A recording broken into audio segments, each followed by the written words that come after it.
حضرت سیدنا ابو سعید خدری رضی اللہ تعالی عنہ سے روایت ہے، ایک مسلمان نے عرض کی، یا رسول اللہ صلی اللہ تعالی علیہ وآلہ وسلم، ہم جن بیماریوں میں مبتلا ہوتے ہیں ہمارے لیے ان میں کیا ہے؟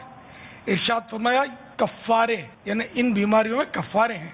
حضرت سیدنا ابی بن کعب رضی اللہ تعالی عنہ نے عرض کی، یا رسول اللہ صلی اللہ تعالی علیہ وآلہ وسلم، اگرچہ بیماری کم ہی ہو، فرمایا اگرچہ کانٹا چبھے یا کوئی اور تکلیف پہنچے۔ تو حضرت سیدنا ابی بن کعب رضی اللہ تعالی عنہ نے اپنے لیے یہ دعا کی، یا اللہ مرتے دم تک بخار مجھ سے جدا نہ ہو، اور یہ بخار مجھے حج، عمرہ، اللہ عز و جل کی راہ میں جہاد اور فرض نماز باجماعت ادا کرنے سے نہ روکے۔ پھر ان کے وصال تک جس نے بھی انہیں چھوا بخار کی تپش محسوس کی۔ بخار تیرے لیے ہے گناہ کا کفارہ، کرے گا صبر تو جنت کا ہوگا نظارہ۔